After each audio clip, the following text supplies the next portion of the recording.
കടലിടുക്കുകളുടെ സംഗമഭൂമിയാണ് ധനുഷ്കോടി. ചരിത്രവും മിത്തുകളും കൂടി ഈ നീലിമയോട് ചേരുമ്പോൾ ഇന്ത്യയുടെ ആത്മാവ് തൊട്ടറിയാൻ യാത്ര ചെയ്യുന്നവർക്ക് ധനുഷ്കോടി ഒരു സ്ഥലം മാത്രമാകില്ല, മറിച്ച് ഒരു വികാരമാണ്. മാന്നാർ കടലിടുക്ക് ഒരു വശത്തും ബംഗാൾ ഉൾക്കടൽ മറുവശത്തും തിര തല്ലുമ്പോൾ ധനുഷ്കോടിയിലേക്ക് ഡ്രൈവ് ചെയ്യുന്നതിന്റെ രസമറിയാനും പ്രധാന ലൊക്കേഷനുകൾ കണ്ടുവരാനുമാണ് ഈ യാത്ര. തമിഴ്നാടിൽ രാമനാഥപുരം ജില്ലയിലാണ് ധനുഷ്കോടി. കേരളത്തിൽ നിന്ന് 450 കിലോമീറ്റർ ദൂരമാണ് ഈ കടൽ തീരത്തേക്ക്. ഇന്ത്യയുടെ തെക്കേ മുനമ്പ്, ശ്രീലങ്കയെ കൈനീട്ടി വിളിക്കുന്നത് പോലെ ഒരു മുനമ്പ്. രാമേശ്വരം ഉൾപ്പെടുന്ന പാമ്പൻ ദ്വീപിനെ പാമ്പൻ പാലം തമിഴ്നാടുമായി ബന്ധിപ്പിക്കുന്നു. ആദ്യ കാഴ്ച ഈ പാലം തന്നെയാണ്. ബംഗാൾ ഉൾക്കടലിന്റെ ആകാശക്കാഴ്ച പാലത്തിൽ നിന്നാൽ കാണാൻ പറ്റും. പാമ്പൻ പാലം അഥവാ റെയിൽ പാലമാണ് ഒരു അത്ഭുത കാഴ്ച.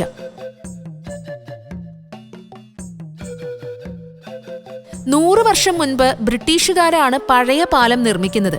1964 ചുഴലിക്കാറ്റ് പാമ്പൻ പാലത്തെ തകർത്തു. അന്ന് ധനുഷ്കോടിയും പൂർണ്ണമായി നശിപ്പിക്കപ്പെട്ടു. പിന്നീട് മെട്രോമാൻ ഇ ശ്രീധരന്റെ നേതൃത്വത്തിൽ പണിതതാണ് ഇപ്പോഴത്തെ പാലം.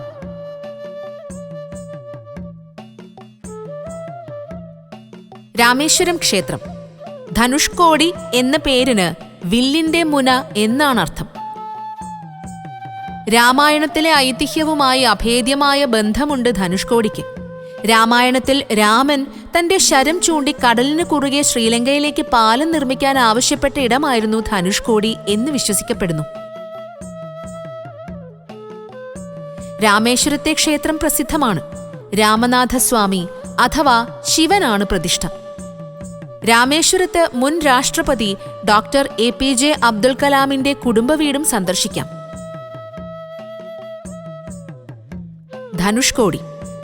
ചുഴലിക്കാറ്റ് തകർത്തെറിഞ്ഞ ആളില്ലാ നഗരമാണ് ധനുഷ്കോടിയുടെ മുഖമുദ്ര. രാമേശ്വരം പട്ടണത്തിൽ നിന്ന് 19 കിലോമീറ്റർ യാത്രയുണ്ട്. ഫ്ലൈറ്റുകൾക്കുള്ള റൺവേ പോലെയാണ് റോഡ്.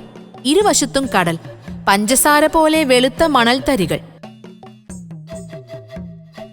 ധനുഷ്കോടിയിലെ ചർച്ചിന്റെ മുഖപ്പ് ഇപ്പോഴും തലയുയർത്തി നിൽക്കുന്നു. ആരാധനാലയത്തിന്റെ ഉൾവശത്തെ കടൽഭിത്തികൾ കണ്ട് കടലോരത്തേക്ക് നടക്കാം. തീരങ്ങളിൽ ഓലക്കുടിലുകളാണ് കൂടുതലും. ആ നഷ്ടനഗരത്തിൽ അങ്ങിങ്ങായി കെട്ടിടാവശിഷ്ടങ്ങൾ കാണാം. 1800 പേരെ കടലെടുത്ത ഒരു നഷ്ടനഗരമാണിത്.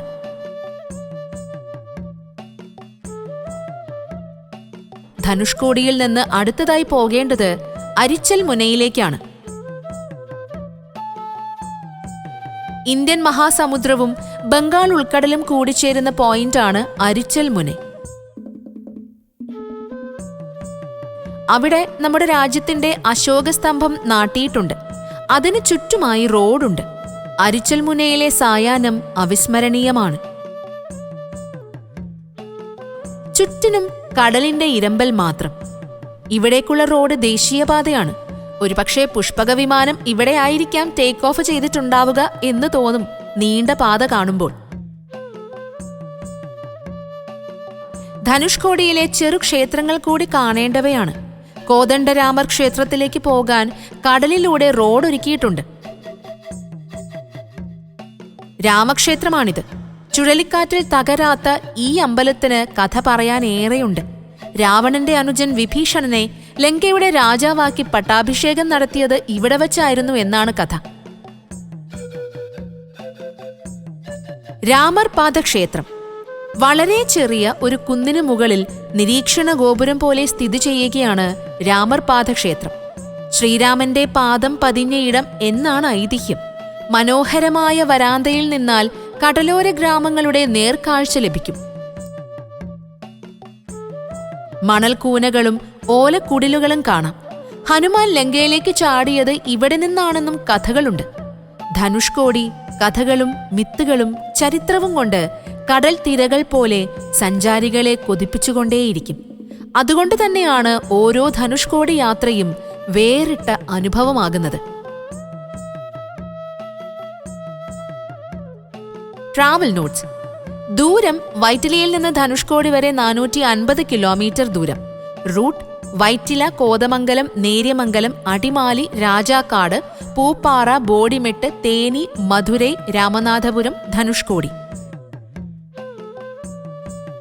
ശ്രദ്ധിക്കേണ്ട കാര്യങ്ങൾ: കടലിൽ തദ്ദേശീയർ ഇറങ്ങി നടക്കും.